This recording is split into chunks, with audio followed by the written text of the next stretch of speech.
성경에 보면 위기의 상황, 요즘도 우리가 위기라는 단어를 많이 쓰는데요. 성경에도 보면 위기 상황에 처해 있을 때가 많았습니다. 시대적인 위기. 가장 위기가 많았던 때는 아마 이스라엘 백성들이 애굽에서 출애굽하고 광야를 지나는 이 기간이 가장 많은 위기를 겪었던 때라고 볼 수 있고요. 또 성경에 보면 엘리야 시대가 위기가 많았습니다. 국가적인 위기를 겪었습니다. 성경을 보면 위기의 때에 기적이 많았어요. 가장 어려운 때에 기적이 가장 많이 일어났던 때입니다. 엘리야 시대는 특별히 총체적 위기죠. 정치적으로도 매우 혼란했고 또 도덕적으로 영적으로 결국은 경제적인 위기도 심각했습니다. 특별히 그때는 가뭄이었죠. 3년 반이 하늘이 닫히는 가뭄의 상황. 1년만 가물어도 어마어마한 사건이 일어날 텐데 3년 이상 이렇게 가물어지고 하늘이 닫히면 모든 생명체가 다 죽게 되고 결국은 생존의 문제가 찾아오게 되겠습니다. 자, 오늘 이 위기의 시대, 가장 어려운 가뭄으로 하늘까지 닫힌 이 시대 속에 한 과부의 얘기가 나옵니다. 우리가 잘 아는 사르밧 땅의 과부 얘기입니다. 유명한 얘기인데요. 이 과부의 집에 또 역시 우리가 성경을 보면 가장 열악한, 가장 가난하고 어려운 이웃을 얘기할 때는 과부와 고아라고 얘기합니다. 과부의 얘기가 나오고요. 특별히 기근의 시대의 과부의 집이다. 평소에 과부라고 얘기할 때 아주 가장 힘든 밑바닥의 삶을 살아가는데 시대 전체가 기근이니까 얼마나 어려웠겠습니까? 오늘 기근 속에 있는 한 과부의 얘기를 이제 성경이 가지고 나오는데요. 위기 중의 위기입니다. 그리고 실제적으로 이 가정의 상황은 어떤 상황인가 하면 가루 한 움큼과 병에 기름 조금밖에 없는, 그래서 그것을 먹고 이제 죽어야 될 상황에 있는 그 밑바닥에 중에서도 가장 밑바닥에 있는 사람에게 하나님의 엘리야를 그 가정에 보내시는 사건이 오늘 본문 바로 앞에 있습니다. 여러분, 이 어려워지면 어때요? 어려워지면 마음도 척박해지고 또 기근의 때니까 민심도 흉흉하고 내가 힘들고 배가 고프면 사실 다른 사람에게 관심 가지기가 쉽지 않아요. 하나밖에 없는 아들도 이제 죽을 상황에 있는 이때에 하나님이 어떻게 선지자를 이 가정에 보내시고 그 마지막 남은 것을 달라 하고 먹는 이 행위, 어디 좀 기댈 곳을 기대고 빈데라도 좀 웬만한 데 가서 해야 되는데 이 지금 최악의 상황에 있는 이 가정에 하나님이 가게 하셨어요. 자, 근데 놀랍게도 이 과부는 이 선지자의 요구에 반응하고 자기에게 있는 이 마지막 음식을 해서 선지자에게 대접을 합니다. 아마 이 안에는 많은 얘기가 이제 이렇게 생략이 되어 있는데 아마도 이 선지자가 이 집에 방문하게 된 것에 대한 여러 가지 그 이유를 하나님으로부터 받은 말씀을 가지고 아마 전했으리라고 생각해요. 그냥 온 게 아니고 하나님이 당신의 집에 보내셨다. 그리고 하나님이 당신의 집에서 이 음식을 먹게 하셨다는 사실을, 그리고 그것을 대접할 때 하나님 주시는 축복을 말씀을 했겠죠. 이 믿음으로 어찌됐든 이 과부는 반응을 했습니다. 그리고 어떤 일이 일어났습니까? 16절에 보면 여호와께서 엘리야를 통하여 하신 말씀 같이 엘리야에게 먼저 말씀을 하신 것이 이루어진 것입니다. 통에 가루가 떨어지지 아니하고 병에 기름이 없어지지 아니하리라. 특이한 사건이 일어난 겁니다. 자, 우리가 인생을 살아가면서도 인생의 바닥을 치면 그 실체가 드러나죠. 또 위기의 때가 되면 사람들이 매우 날카로워지고 민낯이 드러납니다. 요즘도 우리가 이 코로나를 지나면서 많이 어려우니까 우리의 민낯이 다 드러나죠. 내가 힘들면 내 고통에 주목하기가 쉬워요. 그렇죠? 그런데 오늘 이 과부가 보인 행동은 일반적인 행동으로 보이지 않습니다. 바닥을 끓는 상황 속에서 자신의 마지막 먹을 것을 선지자에게 내어놓은 것이죠. 자, 이때는 지금 이 아합 왕이 통치하던 시대입니다. 아합이라고 하는 이 악한 왕이 통치하던 시대고, 또 국가적으로도 굉장히 어려움을 당하고 있는 상황 속에서 그 누구도 이 과부를 돌볼 수 있는 상황이 아니고, 과부 자신도 이 가장 밑바닥 치는 인생 가운데 이제 끝이 날 수밖에 없는 이 위기의 상황에 하나님이 이 가정에 보내신 거죠, 엘리야를. 이 사건을 통해서 하나님 주시려고 하시는 메시지의 핵심은 아주 간단한 겁니다. 우리의 생존의 문제가 하나님의 손에 달려 있다는 것을 가르쳐 주는 것. 자, 우리는 이 과부의 모습에서 예수님의 모습이 이제 오버랩됩니다. 예수님에게 있어 특별히 광야의 40일 굶주린 상태에서 아주 이제 40일 금식 상태에 마귀가 예수님에게 와서 이 돌들이 떡이 되게 하라, 이렇게 유혹을 했습니다. 가장 극심한 때죠. 과부가 지금 먹고 죽을 수밖에 없는 마지막 그 극빈의 상태에 있는 것과 똑같은, 예수님은 지금 40일 동안 굶주리는 광야에 있는 거죠. 과부도 광야와 같은 삶을 살고 있고 그 속에서 믿음으로 반응한 것입니다. 예수님도 지금 광야의 40일의 굶주린 상태 속에서 마귀가 와서 이 돌들이 떡이 되게 하는 이 생존의 문제가 지금 딱 눈앞에 닥쳐 있을 때 예수님이 어떻게 반응하셨습니까? 마태복음 4장 4절에 보면 예수께서 대답하여 이르시되 기록되었으되 사람이 떡으로만 살 것이 아니요 하나님의 입으로부터 나오는 모든 말씀으로 살 것이니라. 이 앞부분에 지금 과부가 행했던 이 태도는 바로 예수님의 이 말씀의 태도와 같아요. 이 떡의 문제가 절실하고, 지금 나도 지금 굶주린 상태 속에서 내 아들과 함께 마지막 한 조각 이거 먹고 끝내야 되는 이 상황인데도 그것을 기꺼이 선지자에게 내어놓는 이 모습. 사람이 떡으로만 살 것이 아니고 하나님의 입으로부터 나오는 모든 말씀으로 살 것이다. 자, 여러분, 이 주님은 극도의 배고픔 가운데서도 말씀을 포기하지 않았습니다. 이 떡을 무시하지 않았지만 떡보다 말씀이 더 귀중함을 예수님이 우리에게 보여주신 것이죠. 사랑하는 성도 여러분, 이 상황이 어려우면 우리가 이 말씀과 이 떡 사이에서 갈등을 느낄 때가 많이 있습니다. 말씀이냐 떡이냐. 당장 먹고 사는 문제가 절실해지면 말씀을 좀 희미하게 좀 놓을 가능성이 많아요.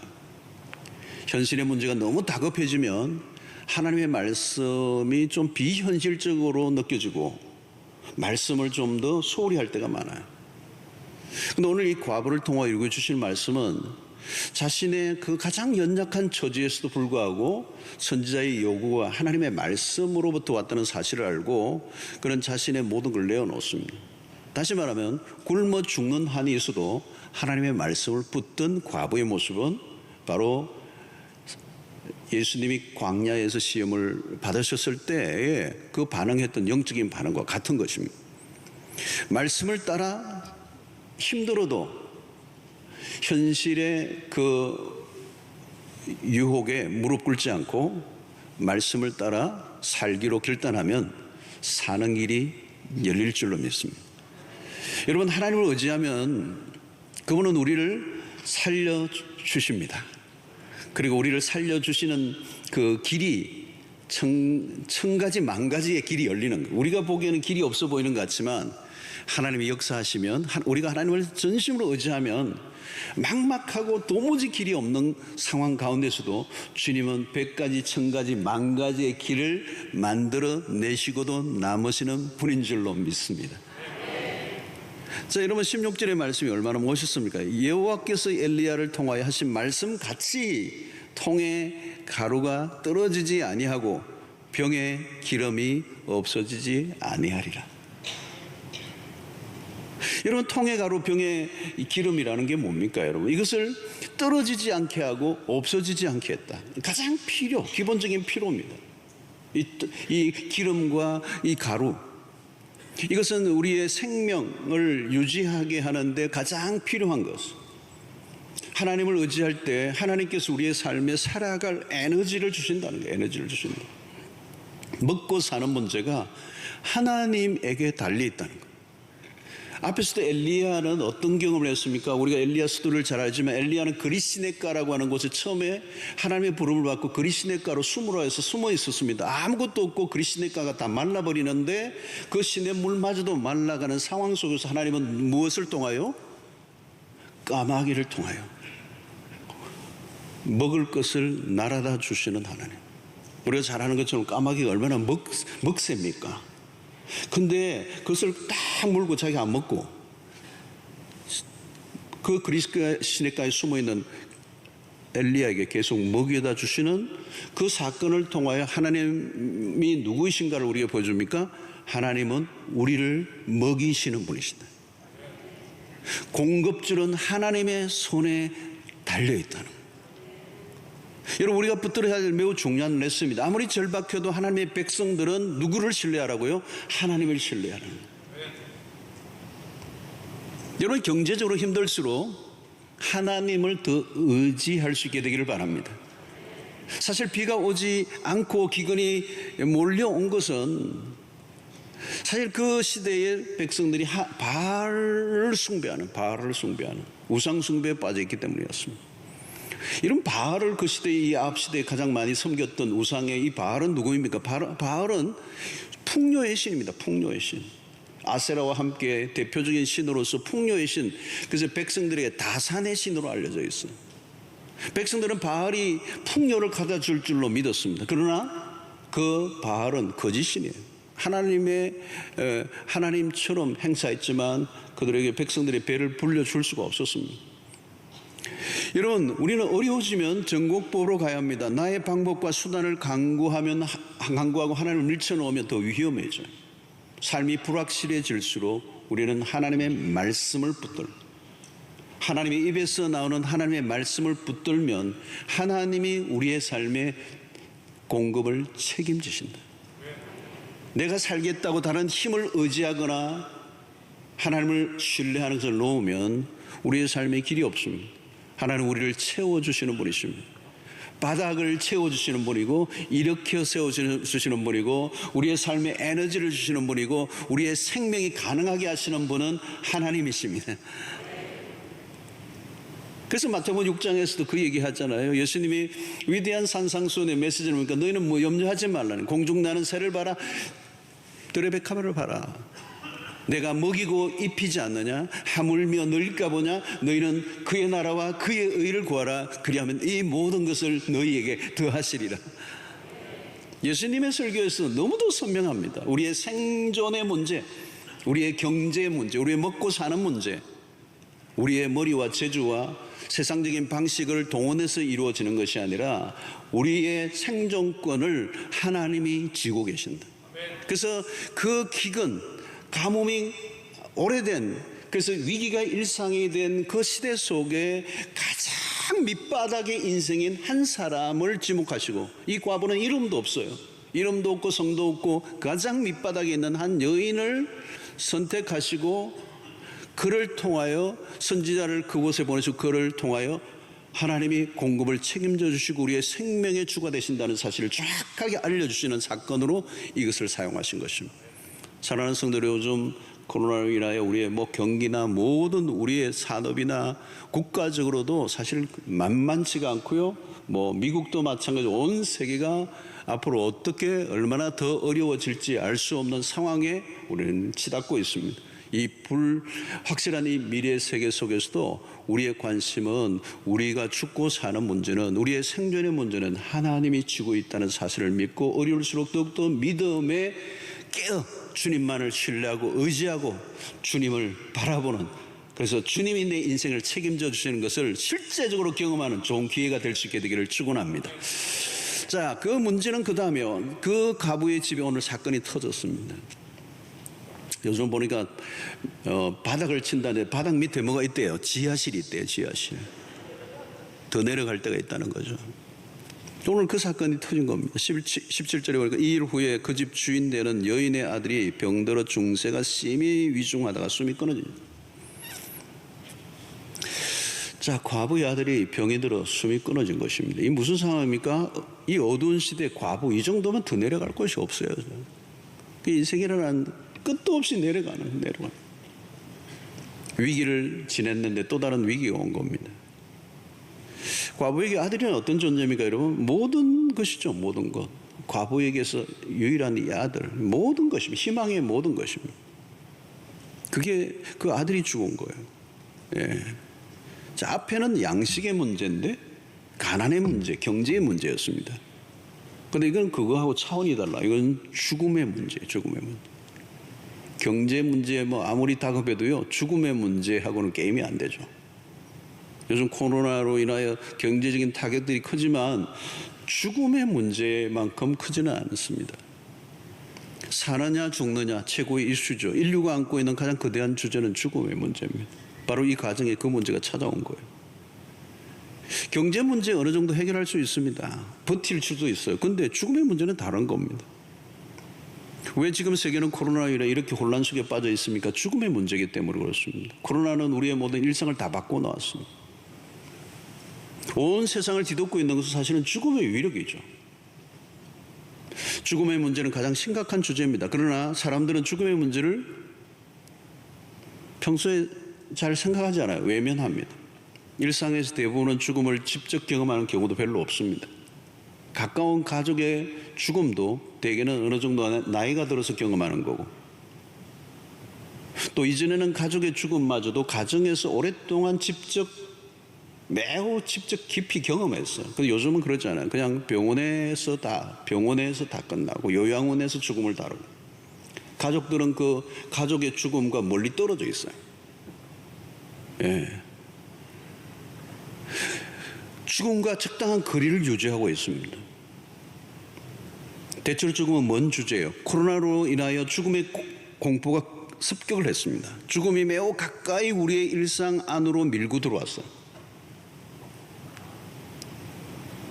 이 죽음의 문제 앞에서 우리는 어떻게 반응합니까? 대부분은 죽음 앞에 서보지 않았기 때문에 잘 몰라요. 죽음의 문제 앞에서는 모두 서툴르죠. 엘리야의 입장이 난처해졌습니다. 엘리야도 지금 갑작스러운 일이 닥친 겁니다. 과부가 당장 엘리야에게 원망을 늘어놓죠. 당신이 괜히 우리 집에 와서 이런 터진 일이 아닌가. 은근히 원망이 서려 있습니다. 자, 이런 위기 속에 엘리야의 반응은 무엇입니까? 19절에 보니까 엘리야가 그에게 그의 아들을 달라 하여 그를 그 여인의 품에서 받아 안고 자기가 거처하는 다락에 올라가서 자기 침상에 누이고, 여인으로부터 죽은 아이를 받았어요. 받아 안고 다락을 올라가. 이건 우리에게 뭘 보여줍니까? 엘리야는 죽음의 문제를 비껴나지 않은 거예요. 비껴가지 않았습니다. 세상은 가난한 죽음의 문제를 비껴나가려고 합니다. 죽음의 문제가 다가오면 고개를 돌려버립니다. 죽음의 문제를 다룰 능력이 없죠. 아무리 고도화된 문명을 자랑하고 의술이 발달해도 죽음은 다룰 수가 없습니다. 큰 병원마다 가장 아래층에는 영안실이 있더라고요. 장례식장을 갖추어 놨어요. 환자를 다루고 치료하지만 인간이 마주쳐야 하는 마지막은 죽음이에요. 그래서 장례식장에 있는 거. 병원은 죽음을 약간 생명을 약간 연장하는 거죠. 오늘 엘리야는 죽은 아이를 그녀로 옮겨봤습니다. 우리가 눈여겨보아야 할 대목이에요. 이 말은 뭡니까? 엘리야는 죽음을 끝으로 보지 않았다는 겁니다. 자, 엘리야의 그 다음 행동이 중요하죠. 엘리야는 이 죽음의 아이를 가지고 누구에게로 갔습니까? 하나님에게로 가져가. 죽고 사는 문제는 인간이 다룰 영역이 아닙니다. 20절에 보니까 여호와께서 부르짖어 이르되 내 하나님 여호와여, 주께서 또 내가 우구한 집 과부에게 재앙을 내리사 그 아들이 죽게 하셨나이까 하고, 엘리야는 하나님에게로 이 아이를 가지고 내려가고 하나님께 이 문제를 맡기고 있습니다.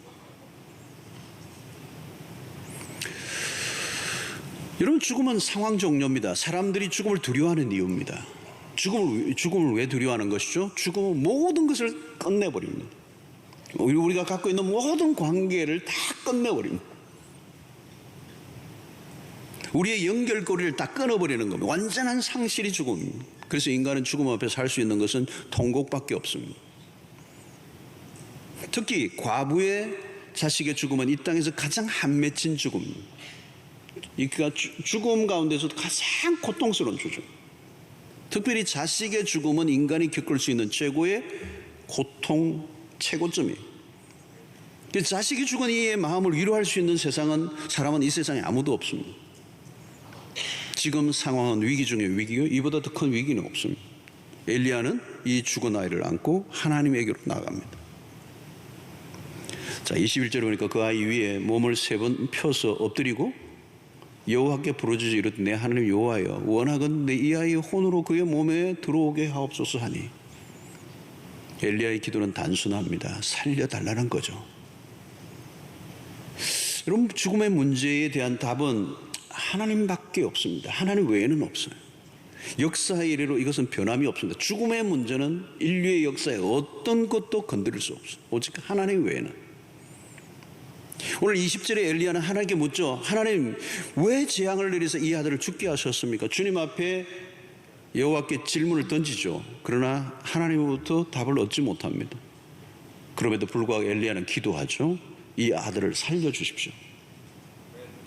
얼마 동안 기도했는지 알 수는 없어요. 그런데 마침내 무슨 일이 일어납니까? 22절에 여호와께서 엘리야의 소리를 들으심으로 그 아이의 혼이 몸으로 돌아오고 살아난지라. 하나님이 아이를 살려주셨어요. 하나님이 생명의 주가 되심을 알려주신 거예요. 생명의 주권이 하나님에 있음을 알려주시는 거죠. 이런 중요한 것은 이 아이가 살아났다라고 하는 사실이 중요한 게 아니라 하나님이 누구이신가라고 하는 것을 보여줍니다. 코로나 시대의 죽음의 공포가 온 세상을 휩쓸고 있습니다. 무엇을 봅니까? 죽음의 위력이죠. 감염되면 누구든지 어쩌면 죽을 수도 있다. 두려움의 사람들이 크게 위축되어 있어요. 확진자들의 동선에 관심을 가지는 이유는 그 확진자가 나와도, 오늘 현실의 나와도 연결될 수 있고 어쩌면 그것이 죽음으로 갈 수도 있음을 의식하고 있기 때문에. 여러분, 우리가 지금 휘둘리고 있는 것은 온 세상을 휘둘리고 있는 죽음의 권세입니다. 생존이 위협을 받을지라도 가게 문을 닫아야 하는 이유는 빵의 문제보다 훨씬 더 강력한 죽음의 문제가 오늘 인류를 위협하고 있기 때문에. 자, 여러분, 여기서 우리가 놓치지 말아야 하는 것은 코로나 바이러스가 우리의 죽음의 문제를 결정하는 게 아니라는 거예요. 죽음의 권세는 하나님의 통치 아래에, 우리의 죽고 사는 것은 하나님의 손 안에 있다. 초점은 죽음 그 자체보다 죽음의 권세를 다루시는 하나님에게 두어야 된다. 죽음의 권세는 대단하죠, 여러분. 인류 역사의 죽음의 권세보다 대단한 것은 어떤 영웅 호글도 그 앞에는 무릎을 꿇어요. 죽음은 무서운 거죠. 코로나의 위협에 초대 강대국이라도 힘을 못 쓰죠. 여러분, 미국도 힘을 못 써요. 트럼프 대통령도 마스크 안 쓰다가 요즘 쓰더라고요. 보니까 마지막에. 결국은 쓰대요. 예, 써야지. 어떤 권력이나 국가도 코로나 앞에 쩔쩔매요. 죽음의 힘은 세상적 권세 앞에서도 대단한 권세를 누리죠. 오늘 한 여인의 아들의 이 죽음 앞에 당시 아합 왕이 기세등등했지만 그거 없습니다. 여기는 없어요. 그거. 과부의 결핍의 국가도 없어요. 그 잘난 사람들도 없어요. 세상적으로 대단해 보이는 힘들이 실제 상황에서는 무기력하다는 것을 간접적으로 이 메시지 안에, 이 스토리 안에 이렇게 배어져 있는 거예요. 한 여인의 그 절박한 경제의 문제도 누구도 해결할 수 없고, 그 한 여인의 가정에 밀어닥친 아이의 죽음에 그 누구도, 어떤 권세도 어떤 영향력도 조금도 도움이 안 된다는 사실을 이 스토리 전체에서 알려주고 있는 거예요. 여러분, 오늘 세상이 돌아가는 것은 무엇에 돌아가는 것 같습니까? 누가 이 세상에 헤게모니를 쥐고 있는 것 같습니까? 권세 있는 사람들인 것 같습니까? 정치인들인 것 같습니까? 국회의원들 같습니까? 아닙니다, 여러분. 우리의 실존적인 문제에 누가 영향을 미칠 수 있는가? 돈인가, 권력인가? 여러분, 죽음 앞에서는요, 어떤 것도 눈꼽만큼도 도움이 안 돼요. 이토록 혼란한 때에 우리가 주목해야 될 것은 오직 한 분이십니다. 우리의 일상의 모든 것이 하나님의 손에 달려 있습니다. 우리가 먹고 사는 문제가 하나님의 손에 달려 있습니다. 아무리 극한 기근의 시대라도 하나님은 과부의 집을 풍족하게 하셨다. 이거는 아주 시사적인 상징적인 사건을 우리에게 주신 거예요. 죽고 사는 것 하나님의 손에 달려 있습니다. 우리 마음대로, 여러분, 하나님의 백성들은요, 우리 마음대로 못 살고요, 우리 마음대로 못 죽어요. 하나님이 우리의 운명을 지고 계십니다.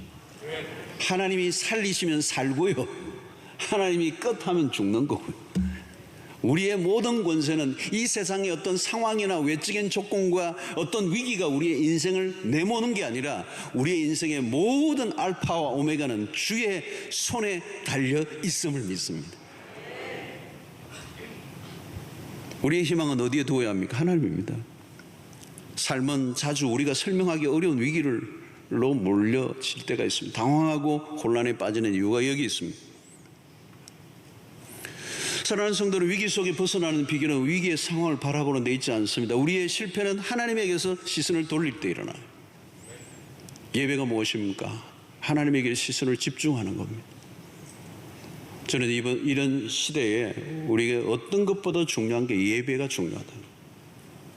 하나님에게 집중하는 겁니다. 하나님을 주목하는 겁니다. 예배 속에 하나님의 임재를 경험하고 예배 속에서 하나님이 참으로 살아계시다는 사실을 온몸으로 경험하고 전율하고 그 하나님이 만왕의 왕이시고 온 땅을 통치하시는 분이시고 죽음의 권세도 그 앞에 굴복시키시는 전능하신 여호와이심을 예배를 통하여 경험하는, 형식적인 신앙으로는, 껍데기 신앙으로는 위기의 시대를 버텨낼 수가 없어요. 사랑하는 성도로 믿음을 놓치면 닥쳐온 위기 상황만 보입니다. 시선을 주님께로 옮겨 보여요. 죽음보다 더 절망스러운 일이 어디 있겠습니까? 왜 죽음이 절망이죠? 끝이라고 여기기 때문입니다. 그러나 신자에게 죽음은 끝이 아닙니다. 우리는 부활의 신앙을 믿습니다. 여러분, 사도신경을 예배 때마다 먼저 고백하는 이유가 뭡니까? 우리 이 사도신경 속에 우리는 부활의 신앙을 고백해요. 여러분, 신자에게 죽음은 끝이 아닙니다. 부활 신앙은 그냥 교리가 아니에요. 죽음이 실제인 것처럼 부활이 실제라는 것. 하나님과 함께하면 죽음도 절망이 아닙니다. 엘리야는 국가적 위기 상황 속에 살았습니다. 엘리야는 곧 아합과 정면 충돌해야 될 순간이 다가오고 있어요. 바알 선지자들과 격돌해야 했습니다. 그 위기의 순간이 다가올 때 그 위기 상황 이전에 하나님은 한 사람을 이 어두움 시대 속에 등단하게 하시고 하나님의 능력을 한 사람을 통하여 드러내기를 원하십니다. 우리는 지난 몇 달간 세상은 죽음의 실체를 접하고 있습니다. 거부하고 싶었지만 이 죽음의 실체는 이 거대한 코로나로 인하여 온 세계를 뒤덮어 세계적으로 500만 명 이상이 감염되고 34만 명 이상이 이 코로나로 인하여 최근 아주 짧은 몇 달 동안에 죽었습니다. 34만 명. 전쟁과 같은 일이 벌어졌습니다. 여러분, 과부의 아들의 죽음은 우연한 것이 아닙니다. 그 사건을 통하여 하나님이 누구이신가를 분명하게 드러내셨습니다. 엘리야는 마치 하나님이 안 계신 것 같이 행동하는 어두운 시대에 선지자로 등단했습니다. 그는 죽은 아이를 나에게 달라고 할 정도로 영적인 담력을 갖고 있습니다. 과부의 아들을 살려내심으로 죽은 것 같은 이스라엘을 살려내시려는 하나님의 의도를 잘 시사해 주고 있습니다. 엘리야는 기도의 사람이었습니다. 위기의 시대가 엘리야로 무릎 꿇게 했습니다. 그는 기도의 사람이에요. 위기의 시대에 기도의 사람들이 만들어져요. 아무리 힘들어도 자신이 스스로 결론내지 않는 사람들, 하나님의 손길을 믿고 의지하며 무릎을 꿇었던 그러므로 승리했던 그 엘리야가 오늘 우리 시대도 필요합니다. 어렵고 힘든 삶이 계속되면 사람들 안에 패배주의의 그림자가 드리워지죠. 안 된다는 말을 하고 끝났다고 얘기하고 희망이 없다고 말하고 낙심하는 시대를 살고 있습니다. 여러분, 코로나19가 지나면 또 다른 게 올 거예요. 죽음의 위협은 멀리 있지 않습니다. 죽음의 화살은 언제나 인류를 겨누고 있습니다. 죽음은 인류의 최대 절망입니다. 이 죽음의 절망을 아무도 피할 수 없어. 그러나 하나님은 우리에게 복음을 주셨습니다. 부활의 복음을 주셨습니다. 죽음이 더 이상 저주가 아닙니다. 그리스도가 우리를 위하여 죽으심으로 죽음의 문제를 해결해 주셨습니다. 부활의 복음은 저주의 죽음을 일으키는 이 바이러스를 완벽하게 생명으로 바꾸어 놓는 백신입니다. 지금이야말로 여러분 복음을 전할 때입니다. 사람들에게 필요한 백신이 뭘까요, 여러분? 복음입니다. 복음. 사람들을 공포로 떨게 하고 죽음으로 몰아가는 이것을 이기게 만드는 백신은 예수 그리스도의 피 묻은 십자가의 복음인 줄로 믿습니다. 의학적 복음, 백신이 아무리 나온다 할지라도 문제를 해결해 줄 수가 없어요, 여러분. 코로나가 아닌 다른 것이 또 찾아옵니다. 바이러스가 아니라도 사람은 죽음의 문제를 벗어날 수가 없습니다. 여러분, 죽음의 문제는 바이러스만 오는 게 아니죠. 수만 가지의 이유들이 찾아옵니다. 그런데 이 죽음의 문제를 하나님이 풀어주십니다. 싸늘해진 시신을 끌어안고 다락을 올라가 기도하는 엘리야의 모습은 우리에게 감동입니다. 마침내 죽은 아들이 살아나자 그 여인의 반응이 뭐죠? 24절에 보니까 여인이 엘리야에게 이르되 내가 이제야 당신은 하나님의 사람이시오. 당신의 입에 있는 여호와의 말씀이 진실한 줄 아노라. 여러분, 이 여인의 입에서 뭐가 나옵니까? 당신은 하나님의 사람이시오. 당신의 입에서 나오는 하나님의 말씀이 진실인 줄 안다. 사랑하는 성도 여러분, 세상의 사람들로부터 여러분들이 이런 칭송을 들을 수 있게 되기를 바랍니다. 당신은 하나님의 사람이라. 오늘 이 어두운 시대 위기를 겪고 죽음의 공포에 시달리고 있는, 그래서 많은 사람들이 실패와 좌절과 절망과 낙심을 하고 있는 세상 속에서 오늘 하나님의 백성들이 정말 믿음을 드러내고 세상의 사람들을 통하여 우리와 다른 그런 모습을 그들이 볼 수 있는, 그래서 당신이 하나님의 사람이라고. 여러분, 사이비 하는데요, 사이비 종교도 문제지만 사이비 신자도 문제예요.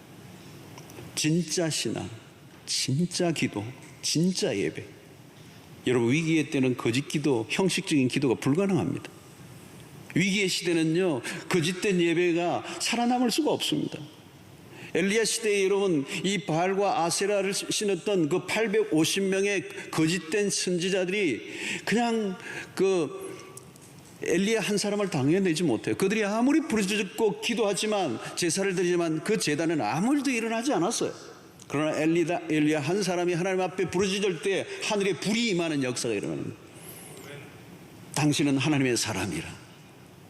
이 어려운 때에 예수 그리스도의 부활의 복음을 믿고 믿음 안에 살아가는 여러분들이 되셔서 부활의 신앙인답게 살아가면 세상의 사람들이 우리를 바라보며, 우리 얼굴을 바라보며, 당신들의 얼굴이 왜 이렇게 평화가 있냐? 왜 당신들은 무엇이 이렇게 기쁘냐? 당신들은 왜 이렇게 당당함이 있느냐? 여러분, 이것을 보여줄 때 여러분, 세상의 사람들이 하나님의 사람이라고 인정해 줄 수 있는 은혜가 있게 되기를 축원합니다. 미래가 보장되지 않는 시대입니다. 사람이 죽겠다고 절규를 하고 있습니다. 위기의 일상이에요. 하나도 만만하지 않습니다. 어떤 사람은 코로나로 인하여 막 그냥 힘든 게 아니라 집에 너무 오래 있다 보니까 우울증이 도져가지고 다른 걸로 죽겠다는 거예요. 다른 걸로 죽겠다는 거예요. 여러분, 앞으로 우리의 인생에 어떤 문제가 닥칠지 모릅니다. 생존의 문제는 언제나 우리의 앞에 있어요. 만만하지 않았어요. 또 죽음도 우리의 곁에 있어요. 우리가 살아가는 힘은 어디로부터 나오는 것입니까? 바로 하나님으로부터 나옵니다. 하나님이 생명의 원천이십니다. 살게 하는 힘이 하나님에게서 나옵니다. 세상에서 나오지 않습니다. 죽음의 힘을 이길 수 있는 힘도 하나님으로부터 나오는 것입니다. 그게 부활의 능력입니다. 내가 살겠다고 아둥바둥한다고 되는 게 아니에요. 하나님을 두려워하십시오. 하나님을 의지하십시오. 하나님을 찬양하시고 하나님을 높이시기를 바랍니다. 하나님이 아닌 다른 것을 의지했던 그 우상을 단호하게 파쇄하시기를 바랍니다. 하나님을 의지하지 않고 세상을 의지하면 할수록 더 고갈되어져 가는 거예요. 세상은 생명이 아닌 죽음의 역사로 가득합니다. 살려고 하는데 죽는 거예요. 우리는 시선을 하나님께로 돌려야 합니다. 하나님이 우리를 살리십니다. 여러분, 우리를 짓누르는 힘보다 더 큰 힘이 주어지지 못하면 우리는 위기에 빠져들 수밖에 없어요. 아무리 우리를 짓누르는 힘이 커도 더 큰 힘이 우리를 붙잡으시면 승리할 줄로 믿습니다. 사망의 줄이 우리를 아무리 위협해도 생명의 능력이 더 크면 절망하지 않고 살아갈 수 있을 줄로 믿습니다. 평소에는 하나님 우리의 삶의 주제에 벗어나 있을 때가 많습니다. 그러나 위기의 때 아무것도 의지할 것이 없는 막막한 순간에 우리의 인생의 답은 오직 하나님이심을 깨닫게 될 때 우리의 시선은 여호와께로 향할 수밖에 없는 것입니다. 어쩌면 엘리야와 같은 사람이 기도의 사람이 된 것은 너무도 분명합니다. 기도할 때, 여러분, 위기 때, 위기를 지나고 본 사람들은 딱 답이 하나밖에 없다는 걸 알아요. 온몸으로 알아요. 그래서 뭐예요? 하나님이 답이시다. 하나님이 답이라는 사실을 분명히 깨달은 사람이 배운 건 뭘까요? 기도라는 거예요. 기도. 그래서 오늘 여기에 키워드는 위기의 순간에 답은 하나님, 하나님이 답이라는 사실을 아는 사람은 뭘 배워요? 기도를 배우는 것입니다. 그래서 여러분, 야고보서 5장을 보면 엘리야는 우리와 성경과 똑같은 사람, 우리와 성경이 같은 사람입니다. 그러나 그에게는 그는 기도의 사람이 되었어요. 엘리야가 기도할 때 죽은 자 살려나는 역사가 일어났던 이유는 그 위기의 시대를 지나면서 다 장가지는 다 쳐내고 우리의 초점 흐렸던 것을 다 잘라내고 나니까 위기의 순간을 지나다 보니까 답이 딱 하나밖에 안 남는 거예요. 하나님이 답이라는 거예요. 그래서 날마다 엎드려 기도하고 기도함으로 하나님의 능력과 역사를 체험했던 엘리야. 사랑하는 성도 여러분, 오늘 이 시대는 우리의 어떤 실력이 필요한 것이 아니라 하나님의 능력이 필요합니다. 하나님께 매어 달리는 것이 실력인 줄로 믿습니다. 하나님의 능력을 누리는 게 믿음이고요, 믿음으로 위기를 축복으로 바꾸어 놓는 이 놀라운 역사를 이런 삶 속에 날마다 경험할 수 있게 되기를 축원합니다. 오늘 이 두 가지의 핵심적인 문제, 이 경제적인 문제 그리고 죽음의 문제, 이 두 가지는 우리의 삶에 언제나 찾아오는 실존입니다. 그 어떤 것도 만만하지 않아요. 그런데 하나님은 이 사르밧 땅의 과부의 이 두 가지의 문제를 아주 선명하게 해결해 주는 사건을 통하여 우리에게 주시는 메시지가 뭡니까?